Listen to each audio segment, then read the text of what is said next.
športnim plezanjem si se začela ukvarjati zelo zgodaj. Pri 6 letih si začela trenirati, pri 9 pa tekmovati. Kako se spominjaš teh časov? Ja, v bistvu je tega že res kar daleč nazaj, že 17 let. Tako da prav veliko se ne spomnim, ampak spomnim se pa, da mi je bilo najlepše to, ker smo bili res dobra družba. Vsak dan smo imeli skoraj treninge.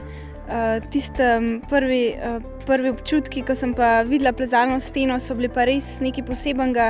Predvsem zato, ker sem videla tisto gromozansko gmoto pred sabo in sem rekla, kdaj bom jaz, a to res sploh jaz lahko.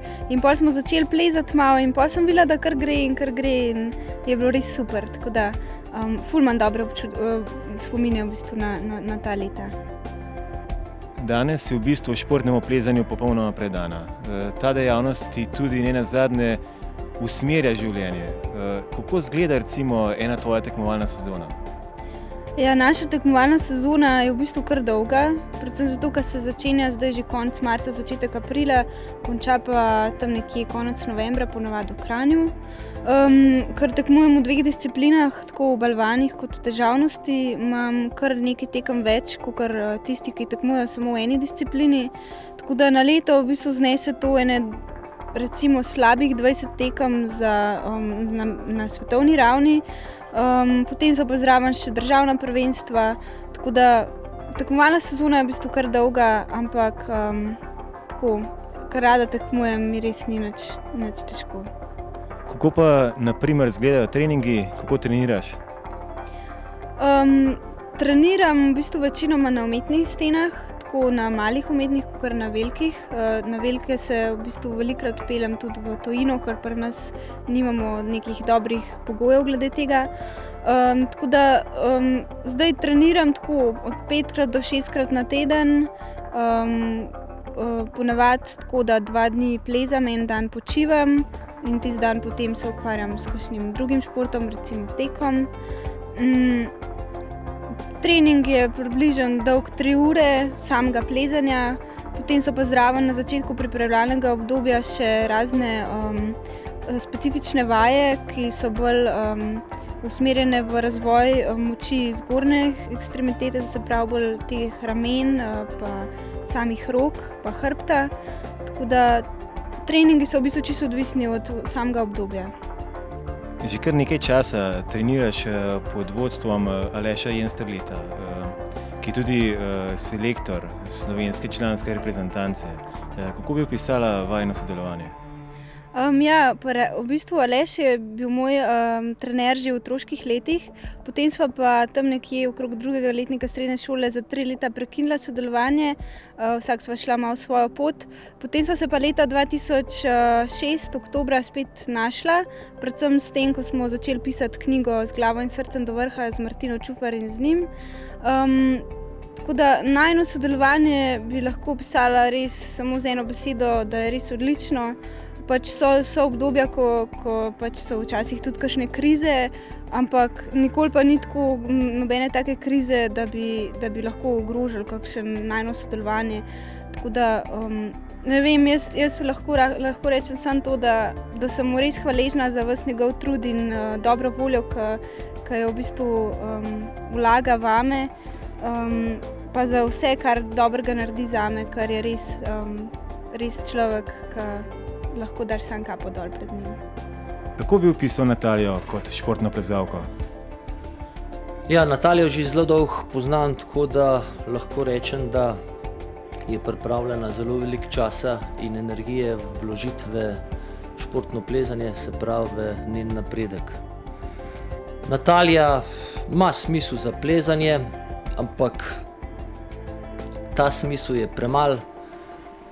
Potrebuje ogromno treninga, kvalitetnega treninga, kjer odpravlja svoje pomanjkljivosti oziroma brusi prednosti. In v to je Natalija res pripravljena vložiti veliko časa. Je ambiciozna, samozavestna, tako da nama nikoli ne zmanjka motivacije za naslednji trening. Če bi morala zdaj, ta trenutek, končati s plezanjem, kaj bi od te dejavnosti najbolj pogrešala? Mislim, da bi najbolj zdaj trenutno pogrešala tekme, pa treninge. Ampak tako, pa ne vem, no, mogoče to svobodo gibanja, ki jo občutiš v skali oziroma v steni, to, ko premaguješ samega sebe in ko veš, da ti je v bistvu tisti cilj, da greš vedno višje in potem, ko prideš na vrh, ko doživiš res tiste najlepše občutke, ki jih ne vem, če kje lahko doživiš. Tako da mislim, da to bi najbolj pogrešala, ja. Pa tako, prijatelje, kolege, dobro druženje, sonce, zrak, svobodo, to. Veljaš za vsestransko plezalko. Čemu to pripisuješ? Jaz mislim, da je to bolj kot ne posledica dobrega in načrtovanega treninga, ki je v bistvu prilagojen temu, da tekmujem v dveh disciplinah, tako v balvanskem, kakor v težavnostnem plezanju. Tako da predvsem dobremu treningu in pa mogoče tudi moji konstituciji, ne vem, motoričnim sposobnostim, ne vem, že od nekdaj sem nekako vedno vsak šport, ki sem se ga lotila, do ene mere obvladala dokaj dobro in hitro osvojila. Potem za kaj več je bilo pa treba pač tudi več vlagati vanj. Lani si med drugim zmagala tudi v kombinaciji svetovnega pokala. Kaj pravzaprav ta dosežek pomeni? Zakaj gre sploh? Kombinacija je seštevek tako težavnostnega, balvanskega in hitrostnega plezanja, to se pravi vseh treh disciplin, ki sploh obstajajo v športnem plezanju. In lansko leto sem bila v bistvu zmagovalka kombinacije svetovnega pokala. Ta dosežek mi pa res ful veliko pomeni, kljub temu, da ga mogoče nekateri ne cenijo toliko, kakor kaj drugega. Ampak moje mnenje je, da ne more biti vsak to, da je v bistvu dober v dveh disciplinah hkrati. Sama vem, da sem res dosegala dobre rezultate, tako da jaz moram reči, da je to eden izmed mojih najboljših dosežkov. Si prva Slovenka in pa tudi ena redkih zemljank, ki je uspela preplezati smer z oceno 8C+. A lahko malo opišeš, za kakšno smer sploh gre? Ja, smer Histerija, ki je v Mišji Peči, ki sem jo splezala letos konec marca, je v bistvu moj najtežji projekt oziroma najtežja preplezana smer z rdečo piko. Tako da sem se jo pa lotila, je bila pa v bistvu pobuda iz tega, ker smo začeli snemati dokumentarni film o meni in o moji plezalni karieri in smo potrebovali za rdečo nit filma en projekt, ki je moral biti v Mišji Peči, v centralnem delu. In ko sem šla probat to smer, sem videla, da mi zelo ustreza in videla, da naredim vse gibe, samo še povezati jo je bilo treba. In ko sem jo splezala, sem bila res ful vesela. Kakšne so pa tvoje plezalske želje oziroma načrti v prihodnosti? Plezalni načrti zaenkrat še nekaj časa tekmovati na tekmah za svetovni pokal.